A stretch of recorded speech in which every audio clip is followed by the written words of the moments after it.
Hello. Hello, hello. This is our first ever live. Hi. Hello. Everybody is getting on. We're getting ready. Happy Tuesday. Does everyone hear me okay? Yeah, everyone's good. Everyone can hear me? Hi. Good. Kelly's on. Awesome. Hello. All right. I'm going to add in Nicole.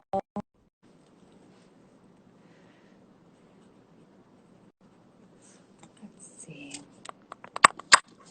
Hi. Hi. How are Hello. you? Nice to meet you. Nice to meet you virtually. Yeah, this is fun. Yeah. First time for I everything. know, right? I know, like literally never thought I'd be doing this. You really, I think this whole experience has taught us we all just have to put ourselves out I there and like know, right? see what happens, you Yeah, know? I know. Everything's off the table at this point. Awesome. I guess we could just wait for like a couple more people to join. Yeah, that sounds good. How many sessions did you have today? So I'm actually in like a consultant kind of role right now, so I'm Mm-hmm. not doing direct sessions yet. So I didn't have any. I'm doing like other stuff behind the scenes, like programming and stuff, but I didn't have to do any sessions today. So, Okay. and Do yet I'm you, still so tired. So I don't know. Like, how about you? yeah. Today I had 13 sessions. How is that even So possible? That's crazy. it's crazy. I've learned to be really good at time management. I was terrible at time management Yeah. before, so and I Yeah. wrote an eval. I wrote an eval today also. That's amazing. I'm really impressed. I'm super impressed. That was my life. That was my life. So, Good all for you. right. People are joining. All right, good. I guess we could start.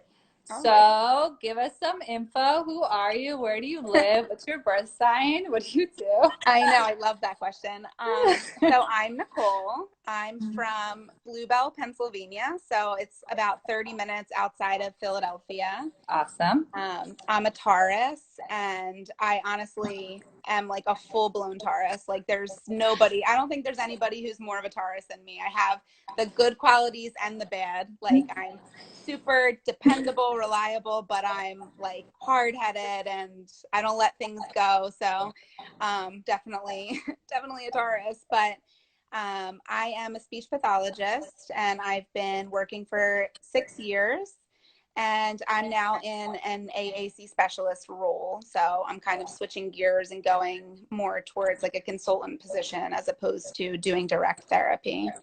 Awesome. I mean, I've been following your Instagram and the stuff you have on there is so good. You have so many great Thank resources. you. I've sent them to parents Thank you. myself. So, That's and awesome. Thank yeah, you. I appreciate now we're both addicted to boom Oh cards. my So God. like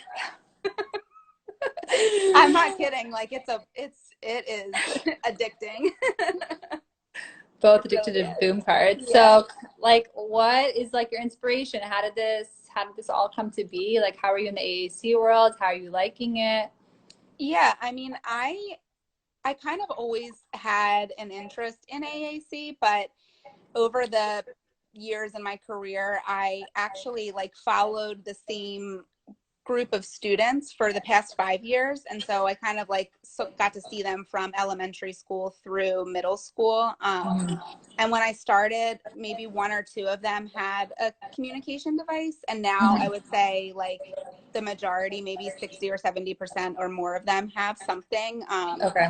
And so I kind of got to really see how much of an impact implementing those things can be for these kids. Mhm. Like, seeing them get from one point to where they are today has just been like so exciting. And I feel like that was why leaving that job when I left this year was so emotional and such a hard thing for me, because I've gotten to see really the impact we can make. And I think like I've been so fortunate to work with so many great teachers who are just so willing to jump on board with all my weird and crazy ideas that it's just been like so nice. And so I think like in the beginning, I was kind of nervous because I'm like, I'm not a tech expert. Like, I'm not going to know what I'm doing. But then that's like not even what it is. So I think if there's any speech therapists out there, teachers or parents who are like, oh, I'm scared to start with AAC because it's like, I'm like horrible with technology. It's like, you don't really have to be that tech savvy to be good at AAC. Like, you learn as you go. And I feel like that's something that I've learned. So now I'm just like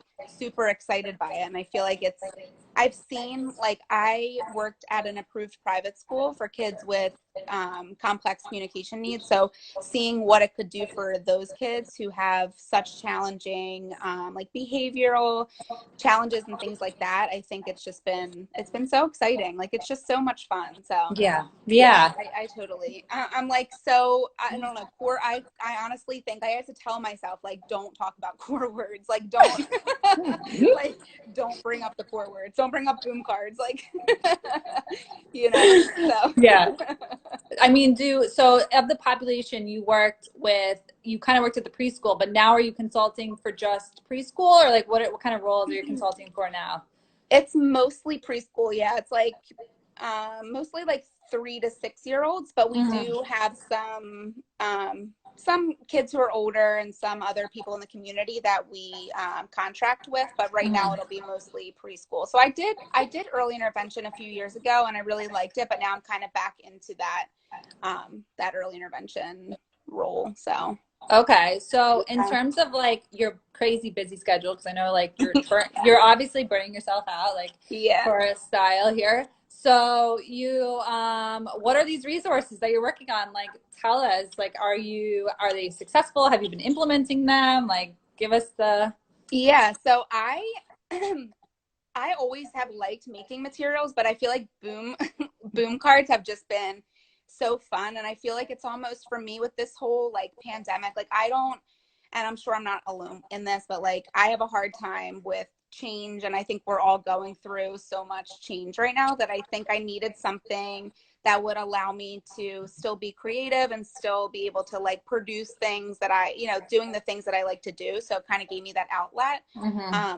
But since I'm so since I love core words so much, I felt like it would be a perfect combination of doing these interactive activities and targeting some of those core words that I think are so important. So I've definitely been trying to think of all the activities that I would do in traditional therapy and think of how I could make that work with some of these other outlets. But I am doing right now, with my current job, I've been doing some like video training. So I'll make like a video with Loom, and I'll record myself and my screen, and I'll show people kind of like how to use the different features, how to use Boom, like how to sign up and things like that. And I feel like those are the resources that I have seen the biggest impact with, because everyone's like trying to learn so much at once. And I feel like our brains are just all over the place, that it's nice to just have something laid out for you like that. So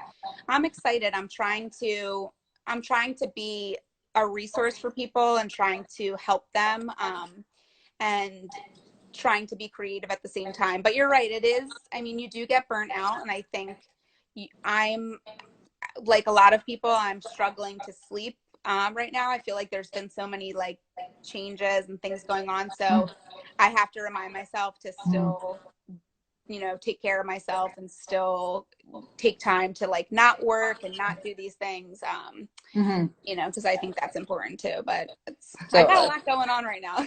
Good. I mean, that's good. I'm happy to hear that. I like when Yeah. people are busy. It's like, yes, Yeah. they're living, their best self. So, Right. okay, great. Yeah. So you, are these resources available for caregivers and providers to use, these Loom videos that you're making? Yeah. So right now, I don't know if you've ever been on my blog. I'm like revamping it because it was originally mostly targeted for speech therapists and teachers, and I still want it to be a resource for professionals, but I feel like parents and caregivers and families are also right now and always looking for information as well. So I want to be able to provide something quick and easy for them as well. So right now I'm making a bunch of videos for my blog that are specific for parents, and I plan on putting up the ones for teachers and clinicians, as well as you know, talking about Boom and talking about the features in telepractice that that I've been working on. So yeah, I'm trying to make those available as soon as possible. But and I like recording videos, so I feel like it's fun. So Yeah, it's it's brought fun. out like a new side, I feel like, in a lot of us. So Yeah. it's fun. But yeah, I'm gonna make Yes. this available. Awesome. I'm like super, I'm loving and I'm looking forward to that because I Yeah. have no time to do that right now. So any available resources I'm down for. So, okay. So of like, we kind of went over those questions and Yeah. you did use a couple of buzzwords and I don't really know that everybody knows what some of those words are. So maybe you can kind of break down what you said, core words, right? So that's like a big thing in like the speech pathology world. Yeah. If you don't know, you need to know, right? Yeah, definitely. Yeah. All right. So first of all, thank you for asking me this, because I just told you it's my absolute favorite thing to talk about. Like my friends are like, no, no more.